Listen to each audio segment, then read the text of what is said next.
Folks, Why Would You Ask That is a podcast that answers some of the weirdest questions.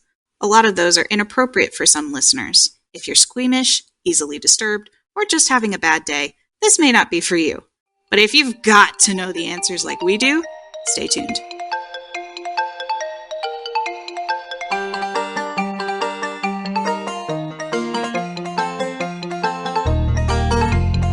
Shh, quiet. Oh, Minnie. Why Would You Ask That? Presented by me, M, they, them, and... Oh, it's just me today. Haha. We've been going through a lot of technical issues lately, so we're going to be filling this time in with what we can. Lately, our recordings have been a little bit on the cursed side, so we'll be coming back soon with answers to your questions, because we do have questions, and Remy's doing the research. But for now, I do have a question, which is to say, can ships fly? Now, okay, firstly, no.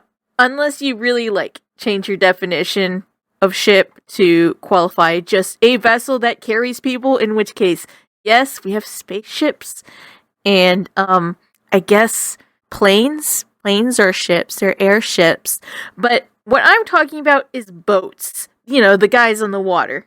So technically, yes, they can, but no, they can't. Where's this technically coming from? I'll tell you. It's called the Fata Morgana. That sounded a whole lot sexier in my head. Now, Fata Morgana is the name of an illusion that you see out in the distance. Imagine you're standing there over on the California coast, and you look out and you see, what is that? Something floating above the water. It's a fucking boat! How the fuck did that happen? Well, because of temperature differences. Oh, how weird! Whoa! So, what happens is, hot air sits on top of cold air and produces a mirage. You see something similar when you see the wiggling of things off in the distance when you're in a really hot place, or, the heat rising. But what makes this unique is, 1, it's huge. 2, ever-changing. Well, I say that. Walk it back.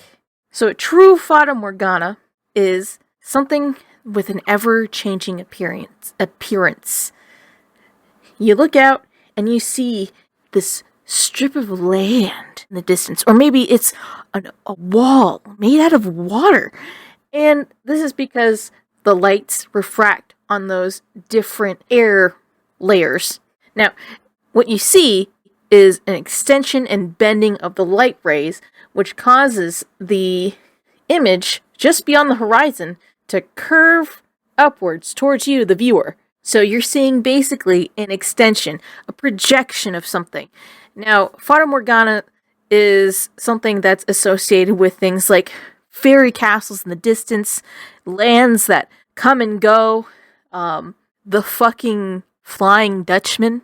Now, we're going to be putting some photos in the resources page for you guys, because honestly, looking at the ones of boats is fucking stupendous. And this could happen anywhere. I'm talking about anywhere with a large body of water where the water cools down the air, and it's right before the air starts circulating with the warmer air above it. So you have it everywhere in the world. In fact, and I'm just going to name off a few for our United States people, Great Lakes, fucking California. I've read somewhere, Straits of Messina. The Antarctic, oh my god. The Antarctic one especially it's so upsetting because it is responsible for not 1, but 2 cases of mistaken land masses that have sent explorers off to look for them. Twice! 100 years apart. 1818, we had the Croker's Mountains. And in 1913, we had the Crocker landmass. I don't know why they decided to name them so close to each other. That is an entirely different set of episodes. But, so, you see, it's responsible for a lot. And it can also happen over land. It is not unique to stuff happening over the water. So you have areas where just all you need is that cold air versus the hot air. there are videos, which again, I'm going to throw in the resource page, but there's one famous one where in China, there was a floating city above the city. You could look up in the sky and there it was. City. It was fucking amazing. Again, watch that video. Really cool.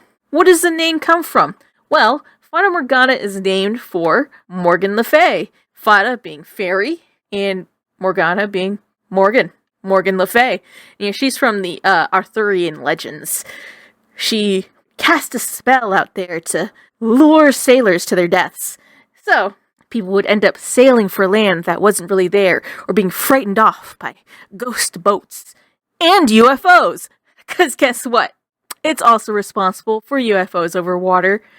And I hear that some people are saying that it's also partially responsible for the tragedy of the Titanic. Oh my god, how did that happen? Well, the Titanic hit an iceberg. Where are icebergs? Guess what? Cold places. Cold places with an abundance of cold air underneath a layer of warm air. So, the theory is that because of the night illusion of the Fata Morgana, wall of water in the calm seas made it hard to differentiate the mirage from actual ocean. So people that were looking out could not see this iceberg until they were nearly a mile off. And because of that, because of how obscured the iceberg was, they just couldn't see it in time. Now, it goes on. Because of this mirage, boat that was signaled for help, the Californian, was trying desperately to make contact with them. So you have your radios. They had contact over radio. They were trying to flash them with Morse code. But the boat wasn't responding. Now, people theorize that this may have been because either the Titanic did not see it because of the way the light was being changed, or that the signaling was happening, but because the Titanic was far away and obscured behind the Fata Morgana, it was done. It also changed the shape of the boat so that it could not be readily identified as the Titanic. And the flares were just not going high enough. Everything added up for this really, really fucking unfortunate entirety. But here we are. Fata Morgana, responsible for a lot of spooky shit, and yet it's an everyday, incredibly common occurrence. Again, it could be anywhere. Just look for the horizon being stretched up to a wall above you, or a reflection in the sky. Who'd have thunk? Thanks as always for listening and keeping up with us. We super duper appreciate it. As always, you could always send us a question on the website, whywouldyouskthat.com, and fill out the little form there, and it'll hit our email. Or you could just email us directly. And that email is whywouldyouskthatpod@gmail.com. Again, that's whywouldyouskthatpod@gmail.com. In addition, where you're listening to it, interact with the podcast somehow. Like, maybe give us a little rating, a little comment here and there. Just kind of like a hat tip from the distance, a nod from across the room. We really appreciate it. It just spreads us out a little bit more. We really appreciate y'all as always. Have a good one.